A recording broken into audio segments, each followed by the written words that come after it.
1928년에 플레밍이 최초의 항생제인 페니실린을 발명하기 전까지 세균과의 대결에서 인류는 언제나 패배했습니다.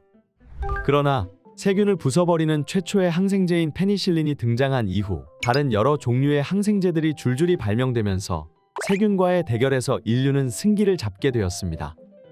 그러나 그 승리는 오래가지 않았습니다. 모든 생물체는 진화하며 살아있는 세포인 세균도 마찬가지였습니다. 빠른 진화를 통해 항생제 내성을 가지는 세균이 금방 등장하였고 인류는 이에 맞춰 새로운 항생제를 내놓았으나 세균은 또 진화하여 새로운 항생제들도 무력화시켰습니다. 세균이 이토록 빨리 진화하는 이유는 세균은 내부 구조가 단순하며 폭발적으로 자손을 만들어내기 때문입니다. 그에 비해 항생제는 개발부터 임상 적용까지 최소 10년은 걸립니다. 그 사이 어떠한 항생제도 듣지 않는 슈퍼세균이 발견되었고 인류는 이제 이 슈퍼세균이 전 세계를 집어삼키지 않을까 걱정하고 있습니다. 우리는 결국 세균에 패배하고 말 운명인 걸까요?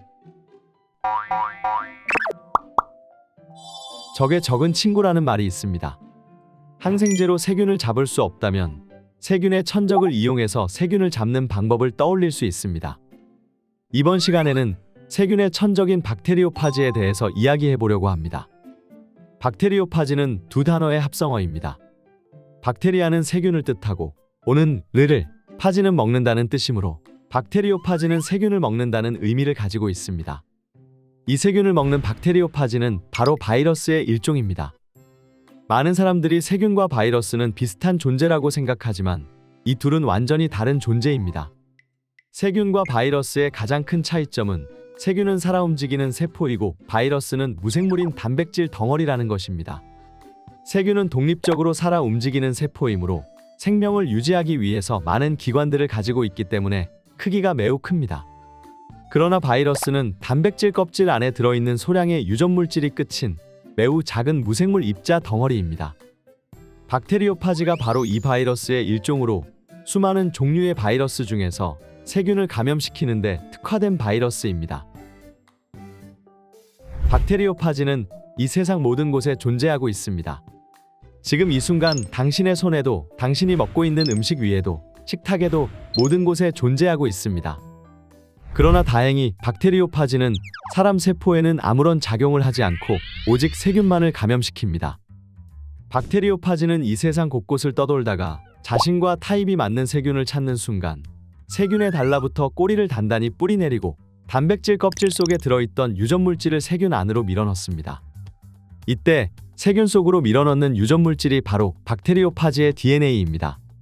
DNA는 유전물질로서 박테리오파지에 대한 모든 정보를 담고 있는 지도와도 같습니다. 박테리오파지 안에서 일자로 쭉 펴져 있던 DNA는 세균 안에 들어오면 동그랗게 말려 원 모양으로 변한 후 스스로를 복제하여 그 수가 늘어나기 시작합니다. 불어난 DNA는 세균 속을 돌아다니다가 세균의 효소를 찾으면 마치 자기 거신양 세균의 효소를 노예로 삼아 DNA에 적힌 정보를 강제로 읽게 만듭니다. 박테리오파지의 DNA에는 박테리오파지의 단백질 껍질과 꼬리를 만드는 방법이 적혀 있습니다. 따라서 이 정보를 읽은 세균의 효소는 박테리오파지의 단백질 껍질과 꼬리를 대량으로 생산합니다.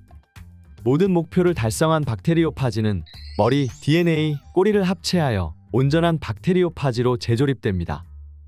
이러한 과정을 통해 엄청난 수로 늘어난 박테리오파지를 버티지 못하고 결국 세균은 터져버립니다. 세균을 터뜨리고 밖으로 나온 엄청난 양의 박테리오파지는 이제 다음 세균을 감염시키러 유유히 떠납니다. 대표적인 박테리오파지인 티포파지의 경우 세균에 들어온 지 25분 만에 300개의 티포파지가 만들어져 세균을 찢고 튀어나옵니다. 물론 세균이 박테리오파지의 공격에 아무런 저항도 하지 않는 것은 아닙니다. 박테리오파지의 DNA가 안으로 들어오면 세균은 제한효소라는 효소를 이용해 박테리오파지의 DNA를 여러 조각으로 자르며 격렬히 저항합니다. 그러나 여러 조각으로 잘린 박테리오파지의 DNA는 각자 따로 다리, 머리, 꼬리를 만드는 데 사용되어 결국 다시 재조립되어 온전한 박테리오파지가 만들어집니다. 이렇듯 박테리오파지는 세균을 빠르고 효율적으로 죽이면서도 사람에게는 아무런 영향을 끼치지 않기 때문에 항생제를 이기는 슈퍼세균의 창궐을 막을 좋은 후보로 떠오르고 있습니다. 그러나 이렇게 좋아 보이는 박테리오파지도 만능은 아닙니다. 가장 큰 문제는 세균도 진화한다는 것입니다. 세균은 박테리오파지가 자신의 몸에 다리를 꽂을 수 없도록 진화하거나 제한 효소를 더욱 정밀하게 가동하여 안에 들어온 박테리오파지를 복구 불가능할 정도로 자르는 방향으로 진화할 수 있습니다. 이렇게 되면 박테리오파지도 더 이상 세균을 감염시킬 수 없겠죠. 그러나 박테리오파지도 세균의 진화에 발맞춰 함께 진화하며 새로운 방법으로 세균을 무력화시킬 가능성이 높습니다. 크고 살아있는 세포인 세균의 진화보다는 매우 단순한 구조인 바이러스의 진화 속도가 훨씬 더 빠를 수 있습니다. 박테리오파지의 또 다른 한계점은 단위 면적당 박테리오파지의 함유량이 너무 적다는 것입니다. 같은 면적의 항생제에 들어있는 양리물질의 농도에 비해 박테리오파지의 개수가 너무 적어 실제로 효과가 있을지 지적받고 있습니다. 그러나 박테리오파지는 세균에 들어가기만 한다면 몇백 배로 증식하므로 효과적으로 세균에 침투하기만 한다면 충분히 극복할 가능성이 있습니다. 이번 시간에는 항생제에 듣지 않는 슈퍼박테리아의 출현과 그것을 극복하기 위한 방법으로 세균을 잡아먹는 박테리오파지의 활용에 대해서 소개했습니다. 적으로 적을 잡는다는 뜻의 고사성어인 EEJ가 생물학에도 사용될 수 있다니 정말 흥미롭지 않나요?